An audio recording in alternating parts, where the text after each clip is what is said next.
इस कार्यक्रम के पुण्यार्चक हैं संस्कार सागर पंचपलियती इंदौर।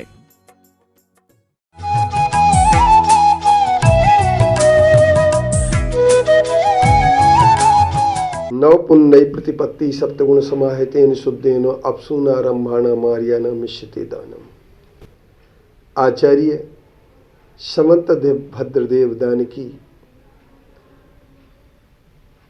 परिभाषा सुनिश्चित करते हुए कहते हैं, दान का लक्षण निश्चित करते हुए कहते हैं कि 7 गुण तो सबसे पहले दाता में होना चाहिए। अगर दाता में ये 7 गुण है, श्रद्धा, संतोष, भक्ति, विज्ञान, निर्लोभता, क्षमा, सत्य या शक्ति, सत्य और या शक्ति, ये अगर होते हैं तो इसका मतलब ये होता है कि दाता बहुत अच्छा है।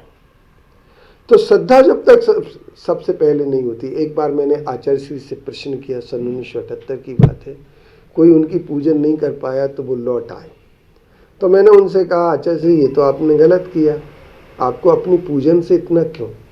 बोले नहीं, अगर भक्ति नहीं है, श्रावक के अंदर श्रद्धा नहीं है और तो वो निश्चित तौर पर अपने अंदर दीन वृत्ति आ जाएगी, और जब दाता के अंदर दीन वृत्ति आ जाएगी तो वहां पर श्वेतांबर मत पैदा हो जाएगा।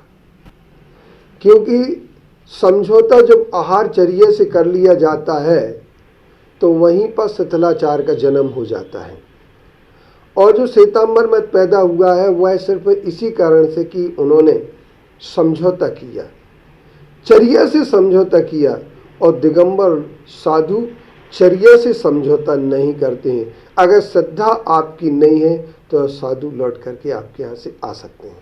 अगर आपके अंदर भक्ति नहीं है, सिर्फ आप, कुछ लोग कहते हैं हम करुणा का दान देते हैं। ध्यान रखना, साधु के लिए करुणा का दान नहीं दिया जाता है, साधु को पात्र दान दिया जाता है। पात्रता के 3 प्रकार होते हैं, उत्तम, मध्यम और जघन्य। उत्तम पात्र साधु होते हैं, मध्यम पात्र श्रावक होते हैं और जघन्य पात्र अव्रत सम्यक दृष्टि होते हैं। इन पात्रों के लिए तो अपन ये कह सकते हैं नव पुण्य प्रतिपत्ति सप्तगुण समाहितेन शुद्धेन। तो सबसे पहले उनके अंदर ये पुण्य गुण होना चाहिए। सप्तगुण समाहितेन जो शब्द कहा है उसमें श्रद्धा, संतोष, भक्ति, विज्ञान, निर्लोभता, क्षमा और सत्य, यानी तात्पर्य ये है कि जब तक हमारे अंदर सत्य अपनी शक्ति के अनुसार, शक्ति से कभी ज़्यादा अधिक करके नहीं देना चाहिए। सामूहिक तौर पर जो दान देते हैं उसमें श्रद्धा भक्ति नहीं बनती है, क्योंकि सामूहिक चौका लगाने का मतलब ये होता है कि वहाँ पर हमारी श्रद्धा है। इसके उपरांत शुद्ध होना, कुल भी शुद्ध होना चाहिए, आचरण शुद्ध होना चाहिए, शरीर शुद्ध होना चाहिए। अपसूनारंभाणाम, अपसून और आरंभ से रहित होते हैं। अर्थात अपसून का अर्थ होता है कूटना, पीसना, झाड़ना, पानी भरना, चूल्हा जलाना, ये 5 अपसून होते हैं। असीमसी कृषि, वाणिज्य, शिल्प, कला आदि आरंभों से रहित होकर के सम्यक दर्शन से गुण युक्त होकर के मुनियों के लिए नव पुण्य ही, अर्थात नवदा भक्ति पूर्वक आहार देते हैं।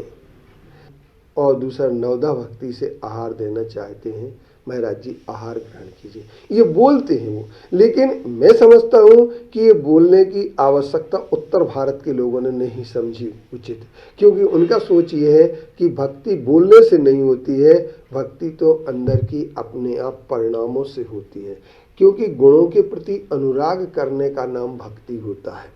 तो आज अपन इस चीज़ के लिए देखते हैं। कल अपन को एक बात जरूर सोचना होगी कि दान का फल क्या मिलता है और नवदा भक्ति का फल क्या होता है। 2 चीज़ों का, भक्ति का फल क्या होता है और दान का फल क्या होता है। तो दान के संदर्भ में अपने लिए विचार करना हो गया, और अल्प दान भी महादान का फल देता है, इस पर भी विचार करना होगा। तो आज की बात हम यहीं पर आपके सामने विराम दे सकते हैं और कल फिर मिलेंगे जिसमें दान के फल पर अपन चर्चा करें।